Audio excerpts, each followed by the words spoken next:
Իսկ դու գիտես, որ Չեռնոբիլի վթարում ամենավտանգավորը պայթյունը չէր։ Պայթյունը արդեն եղել էր, ռեակտորը բաց էր և կրակը վառվում էր։ Գործարանի տարածքում բոլորը դրա մասին արդեն գիտեին։ Ամենավտանգավորի հետ կապված որոշումը կայացվեց մի քանի օր անց, լուռ, առանց հրապարակային քննարկման, առանց լուսաբանման։ Իսկ ինչ էր տեղի ունեցել, որ այդքան վտանգավոր էր։ Ռեակտորի տակ նկուղներում մեծ քանակի ջուր էր կուտակվել։ Իսկ վերևում հալված ռադիոակտիվ զանգվածը շարունակում էր այրելով իջնել ներքև։ Եթե այդ զանգվածը հասներ ջրին, տեղի կունենար երկրորդ պայթյունը և այն սովորական չէր լինի։ Գոլորշու հսկայական պայթյունը կարող էր օդ բարձրացնել անհամեմատ ավելի մեծ քանակի ռադիացիա, քան արդեն իսկ օդ էր բարձրացել։ Գիտնականները հասկանում էին, եթե դա տեղի ունենա, անմասշտաբնակ կդառնա ոչ միայն Չեռնոբիլ, այլ նաև Կիևը։ Հետևանքները կարող են հասնել շատ ավելի հեռու։ Ու հենց այստեղ առաջ քաշվեց մի խնդիր, որը թվում էր թե անհնար է լուծել։ Ջուրը պետք էր դուրս բերել նկուղից, բայց այնտեղ մտնել չէր կարելի։ Ճառագայթումը չափազանց բարձր էր, ռոբոտները չէին աշխատում։ Այսինքն պետք էին մարդիկ, ովքեր կմտնեին արդեն իսկ մեծ ճառագայթում ունեցող այրվող ռեակտորի նկուղային հատվածը։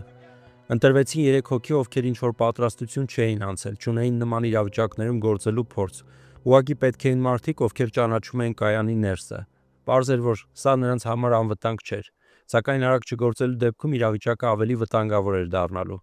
Նրանք իջան նկուղային հարկ, որտեղ բարձր աստիճանի ռադիացիա կար։ Ոչ ոք չգիտեր արդյոք կկարողանան ողջ դուրս գալ, թե ոչ։ Նրանք ի վերջո գտան ջրի փականները և բացեցին այն։ Ջուրը սկսեց դուրս գալ։ Այդ պահին նրանք չգիտեին շտկեցին արդյոք իրավիճակը, պարզապես արեցին այն, ինչ պետք էր անել։ Դրանից հետո շատերը ասում էին, որ այդ 3 մարդիկ մահացել են նկուղում իրենց հանձնարարված առաջադրանքը կատարելու ժամանակ։ Սակայն 3-ն էլ դուրս եկան ատոմակայանի նկուղից կենդանի, 3-ն էլ ապրեցին տարիներ, նրանցից 2-ը ապրեցին մինչև խոր ծերություն։ Եթե նրանք այդ օրը չիջնեին ատոմակայանի նկուղ և չբացեին այդ ջրի փականները, մենք գուցե այսօր Չեռնոբիլի մասին խոսեինք բոլորովին այլ տոնով, և միգուցե խոսեինք այլ քաղաքների մասին, որոնք ևս դարձել էին անմարդաբնակ։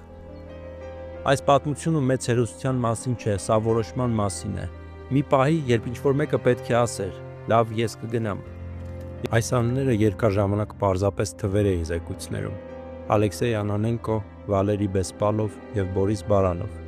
Ոչ պարգևներ, ոչ հայտարարություններ, ոչ տեսախցիկներ։ Նրանց գործողությունը գրեթե չնկատվեց, բայց դրա հետևանքները զգացվեցին տարիներ անց։ Երբ այսօր խոսում ենք Չեռնոբիլի մասին, հաճախ հիշում ենք պայթյունը, քիչ ենք հիշում այն մարդկանց, որոնց լուռ աշխատանքի շնորհիվ այդ պատմությունը ստացավ ավելի մութ շարունակություն։ Եթե ուզում ես լսել նման պատմություններ, որոնց մասին սովորաբար քիչ են խոսում, գրանցվիր ալիքին։